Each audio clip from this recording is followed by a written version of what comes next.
Welcome to Conversations Different, a podcast from the Santa Fe New Mexican. This week, we are talking to Santa Fe's poet laureate, Tommy Archuleta, and he's going to tell us about a new project that he is starting in September to work with members of our community who don't have shelter. Welcome, Tommy. Thank you, Inez. Thank you. Pleasure to be here. I really appreciate you coming to talk to us about this. And the project, I guess, is called the Voices Project. And before we get to that, just tell us what you do as Santa Fe's Poet Laureate. Oh, yeah, great question. I get that question a lot, actually, and most of the questions come from poets wondering what the heck that is. Yep. So essentially, the laureate is works as advocate for the proliferation, the validity of poetry um, across. Across age, life, lifespan areas, and we spend a lot of time in schools. I have anyway, working with the youth and running like workshops. I did one at the Santa Fe Art School, which is our first public art school in the history of Santa Fe. And I've worked I did a residency at Capitol High. Oh, nice. And so we spend time with the youth. And I also facilitate poetry workshops for the greater community of Santa Fe. Okay. The department that I operate as laureate is the Arts and Culture Department of the city of Santa Fe. And we have our own, as you probably know, we have our own gallery in the convention center, Okay. which is called the Community Gallery.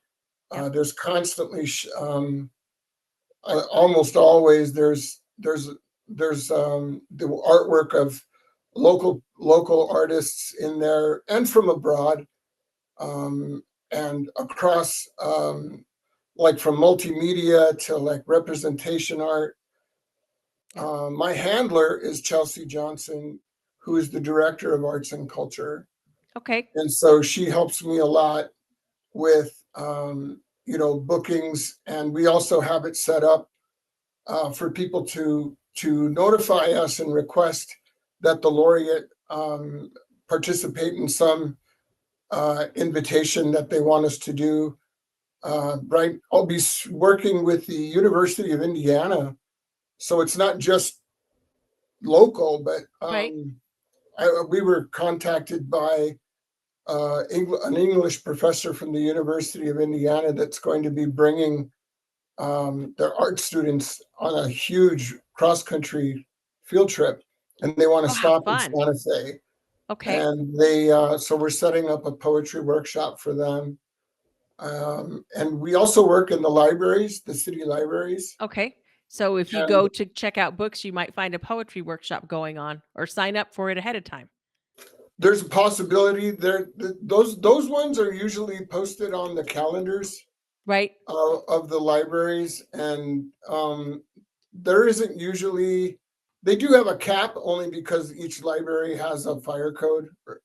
But one positive thing about poetry is that it's not popular enough to fill a room to capacity. Oh, And that's the other part of our job yep. is to actually make poetry accessible, and promote it. So as a mental health therapist, I use creativity as an inroad for healing, especially around trauma. And that's one thing that I've been doing for quite a while. Previous to the LifeLink, I worked for the New Mexico Corrections Department as Okay. a mental health therapist here at the Penitentiary of New Mexico. Ugh, that is a hard job, I think. Even if you're helping people heal, they have such trauma and such problems. I try not to look at it as problems really. Hmm. Most people, I mean, I'm not negating that. I'm just saying I I've my training allows me to present and frame their situations in what you might say a more humane way, Hmm. only because our minds already gravitate to the negative. It's just a gift most humans have ever since we started crushing grapes, I think. Yeah. I'm not too sure. So yeah, so we're really careful. I know I am about language, not only as a writer, but the language we use and how we talk to each other, um, in any situation.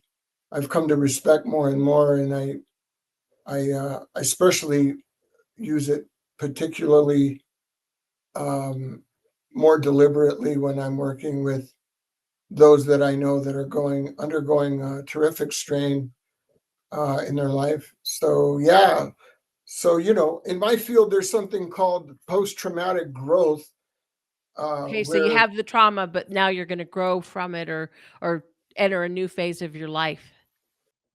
yeah, Yeah. yeah, and take the trauma, essentially take the lemons and make lemonade out of it. Yeah. And so a great portion of my guys are active in recovery of some sort, Right.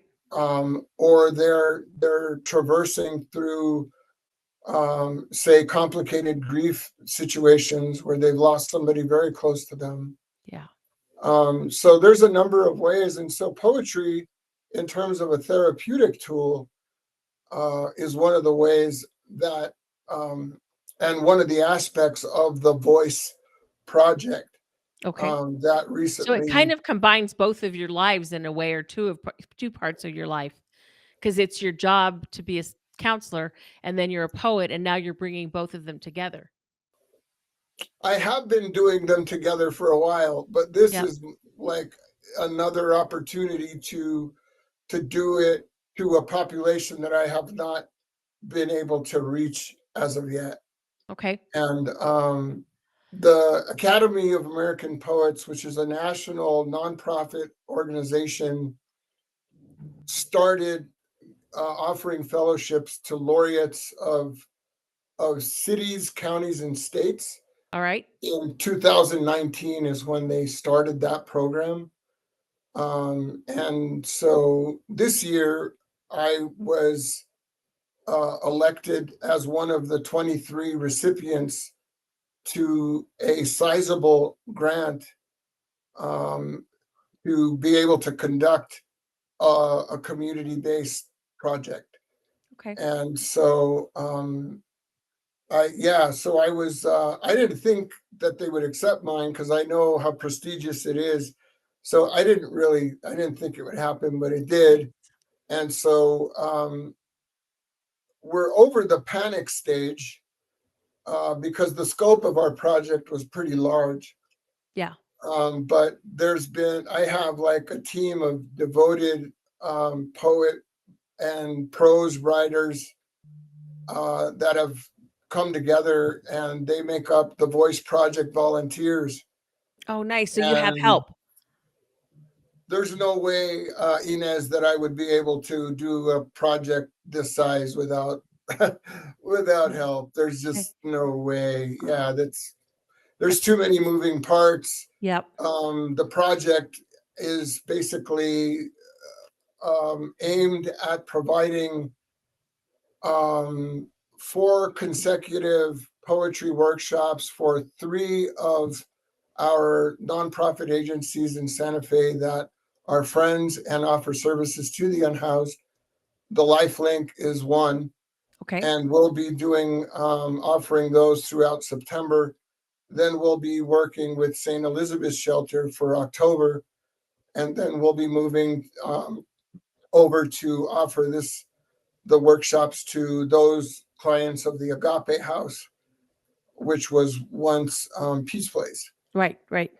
And so, yeah, so with that many workshops, um, to be facilitated. Yeah, I'm really fortunate to have upwards of a dozen volunteers that I know personally, Okay. and a very few that I don't, that have come in because they were really eager to help. And this happens to be right up their alley in terms of, their own professional training and background. All right. Let's take a quick break and we'll be back in a moment with more Conversations Different.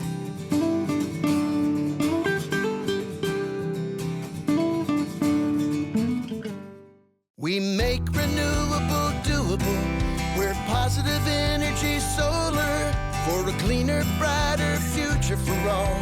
Positive energy's the right call. Feel good about your energy bill. Help save the planet too. Your trusted solar company, working hard for you. Generate positive energy. Positive energy solar.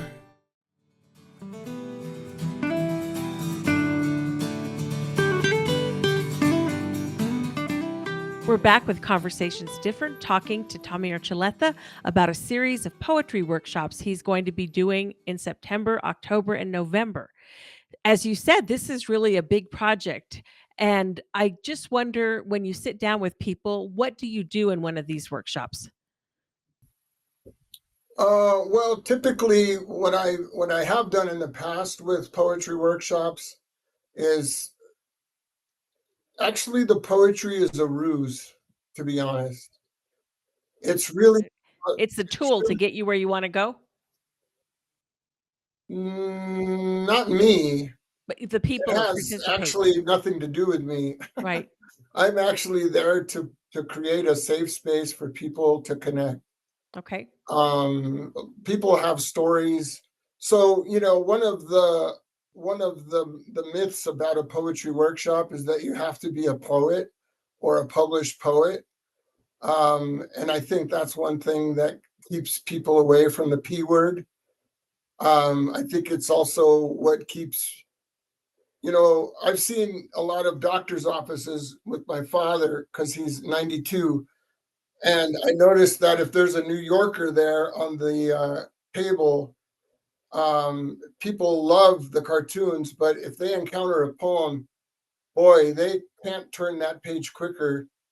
And so, part of, again, our job as laureates is to like reframe poetry as like you don't have to have a PhD in English, and you don't have to have a degree in creative writing in order to partake. It And used to be a so, popular entertainment once upon a time. And it seems like we've gotten away from, using poetry as a way to see the world or to understand the world as they might have done a couple hundred years ago. well, yeah, and even a few thousand years ago, poets had the last word in Senate hearings. So yeah, now we're considered, I don't know, dangerous in some way. I don't know. I'm not too sure. I know there are Central American countries of poets that had to actually seek asylum here because what they were writing was actually seen as blasphemous and treasonous. So um, it's not nowhere near that dangerous here.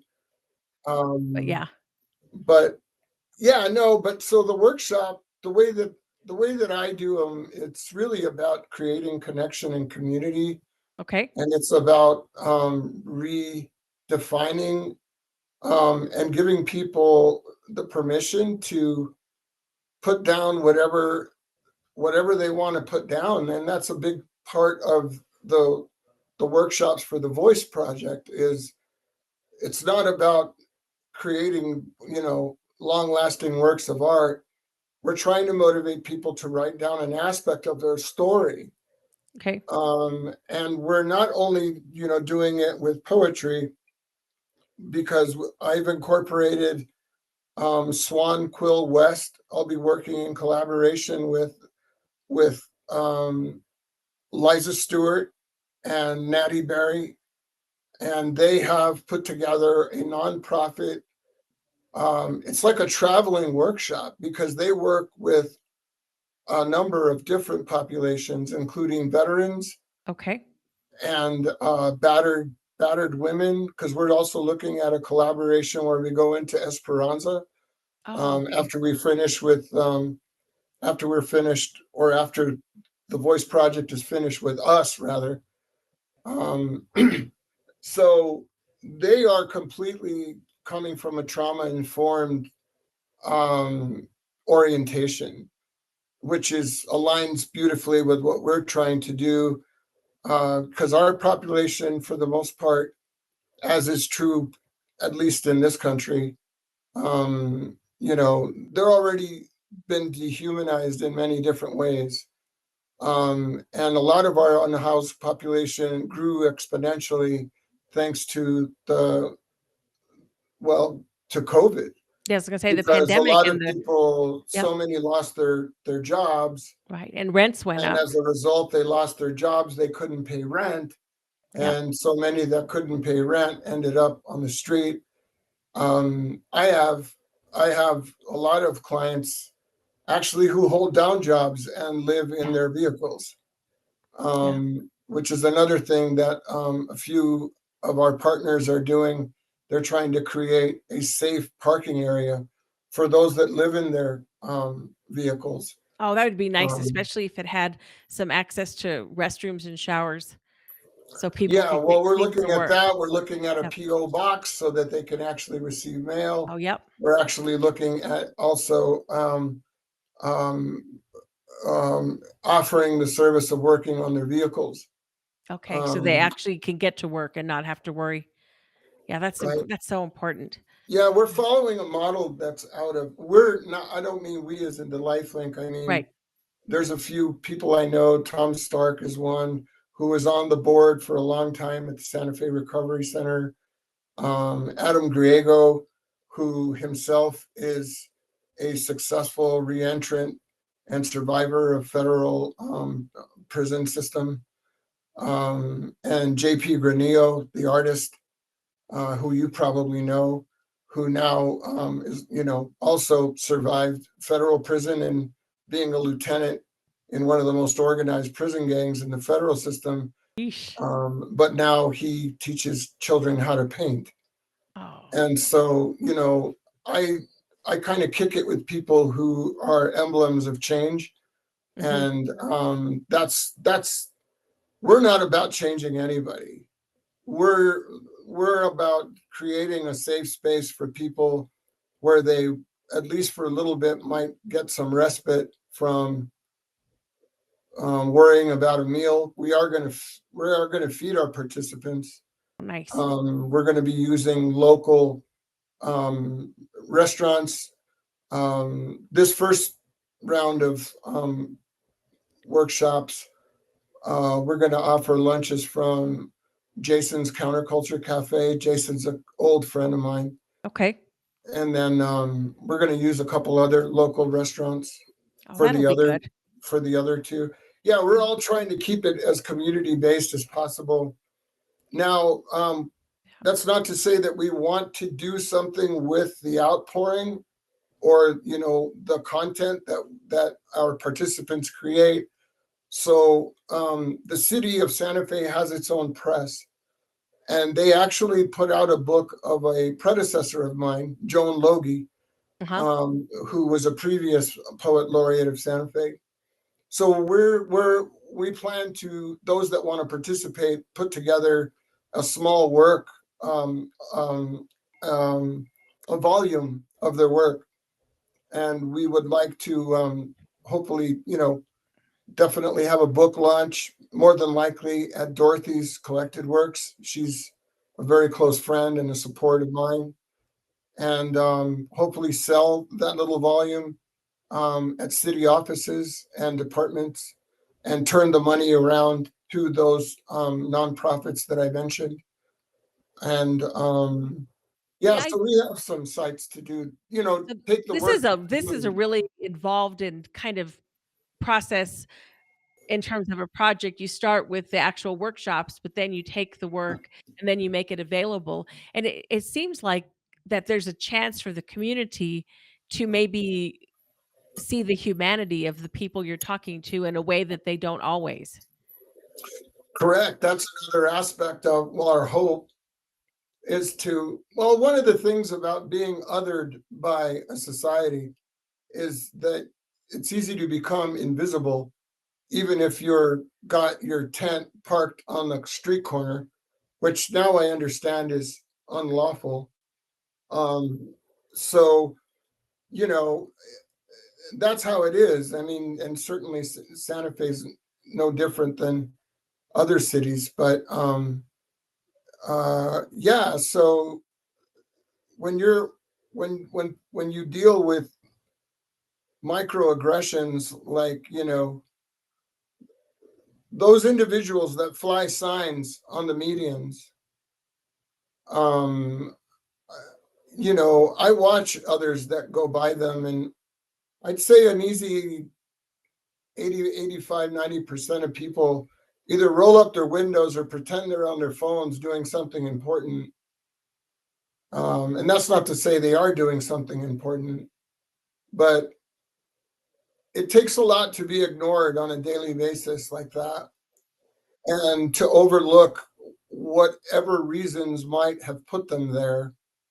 But another goal of the project is to show that not all people that are unhoused are drug addicts, and not all individuals that are unhoused are mentally ill, Yeah. or both. Sometimes you Um, just have really bad luck and things happen that are out of your control, that's you know? correct. Yeah, That's that's true. absolutely correct. So, yeah, I don't, and so, yeah, it's about raising awareness, right? I Right? mean, as laureates, we raise awareness to the power of poetry and its potential. But I think the Voice Project has the potential of raising the awareness in some areas that maybe just go either ignored or not really acknowledged in a way. Yeah. um, so, yeah. Well, that sounds really kind of exciting even, and we'll be back to talk a little more about it in a moment with more Conversations Different.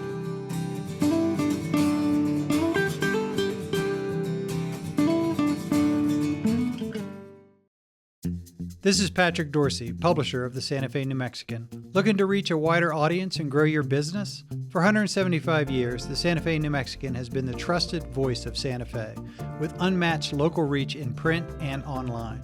In addition to our long-standing, independent, family-owned newspaper, we have a full-fledged marketing team with the expertise to help you succeed in the 21st century. From traditional print to precision-targeted digital advertising, we have the tools to connect you with your ideal customers. Partner with us and see the results for yourself. Advertise with the Santa Fe New Mexican and unlock your business's full potential. Visit us at santafenewmexican.com/advertising or call us at 505-995-3852. Thank you.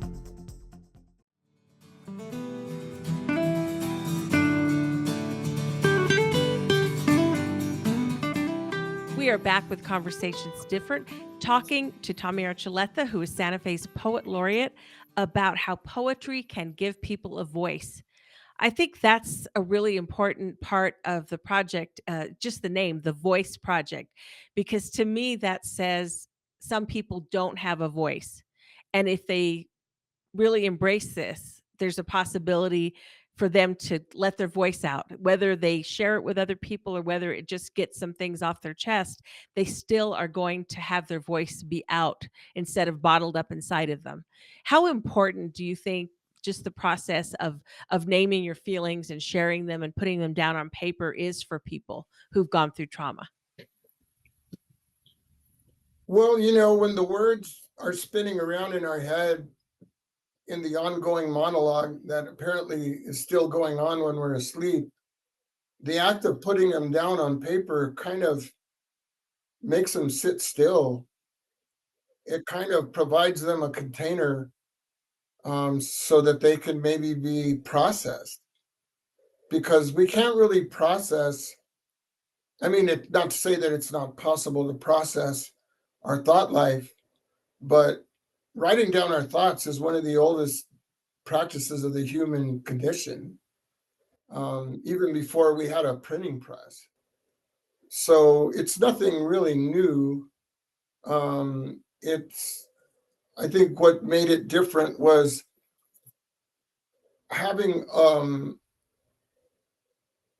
I mean, when you consider that the first art form, literary art form, was poetry, um, and from there sprang fiction, and from there sprang nonfiction, right down to, the newspapers we read. Um, Capturing language on a page or on some surface is one of our oldest practices. So, what we bring to that practice is ourselves and our experience. And when you're too busy figuring out where you're going to live or what you're going to eat that day, or why you can't see your children anymore, Yeah. or whatever happened to you when you were a child. Um, so, and I mean, I come from a pretty humane, I think, position in terms of substance use. Is I have found that people who have been traumatized over and Hmm. over again, they use for really good reasons that are personal to them.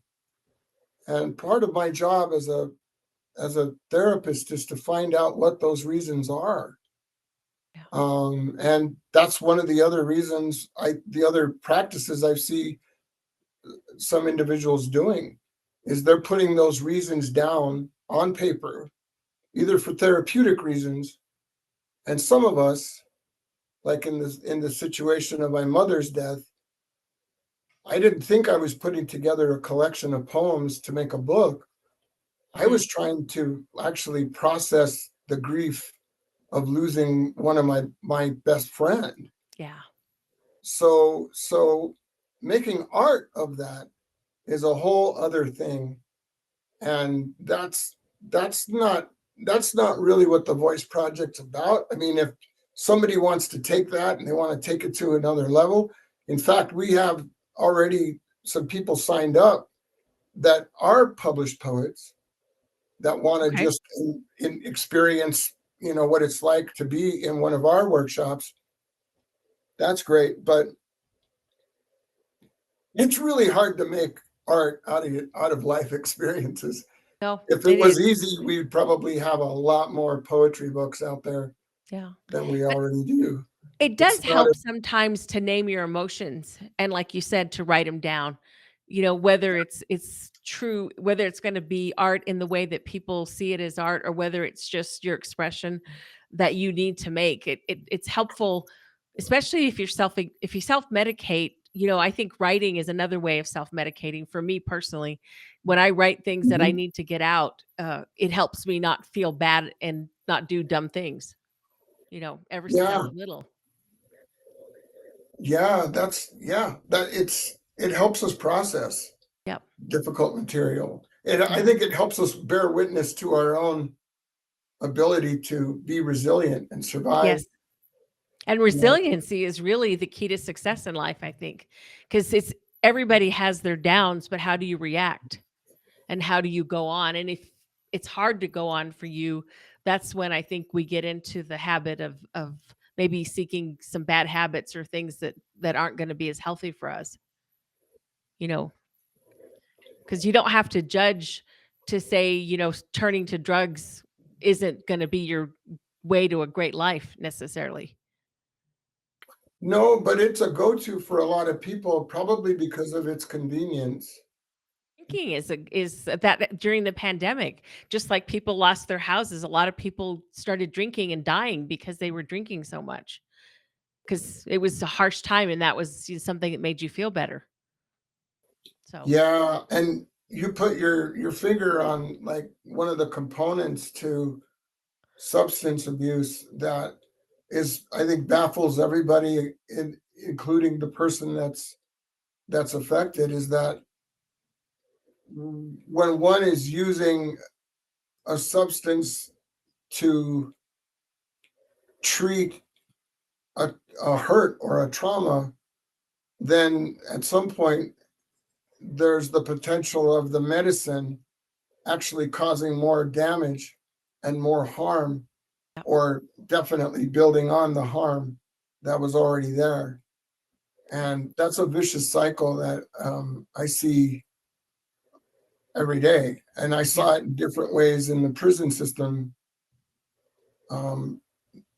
And I saw it, then, one of the things I never encountered in working in corrections for males is I never encountered the single mom that is 19 years old living in her car because she's been thrown out of her family because she had a baby out of wedlock, but that she was actually impregnated by her father.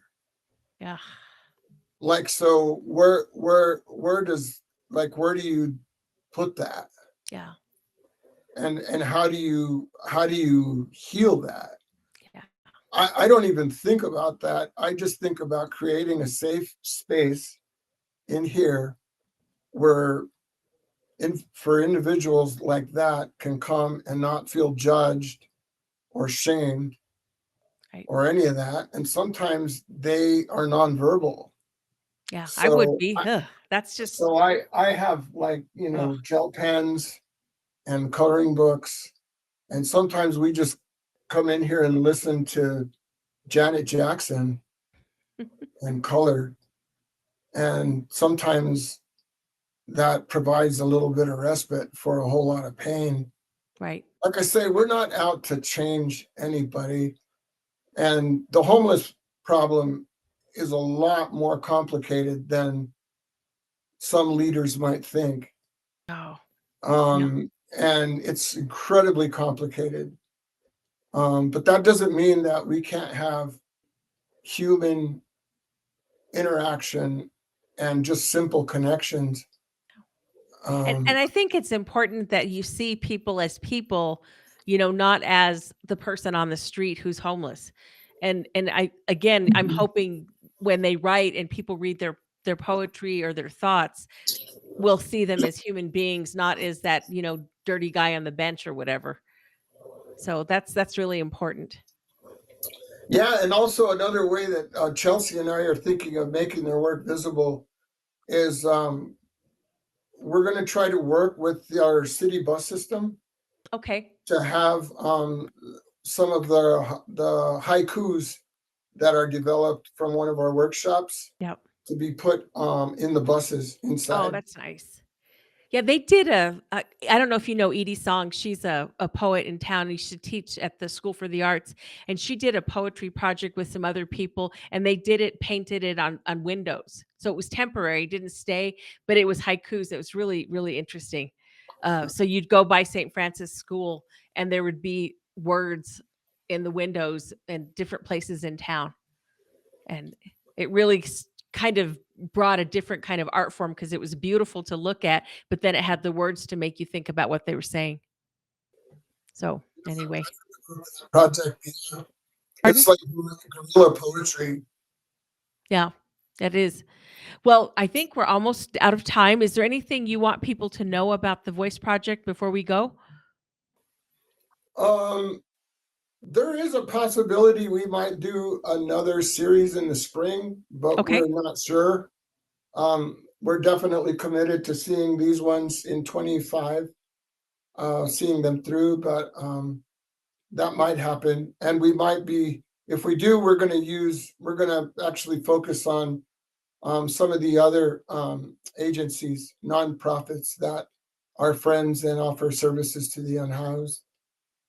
And, also this thing wouldn't be possible without the Academy of American Poets and that program for laureates, because they're funding this for us, and we're most grateful for it.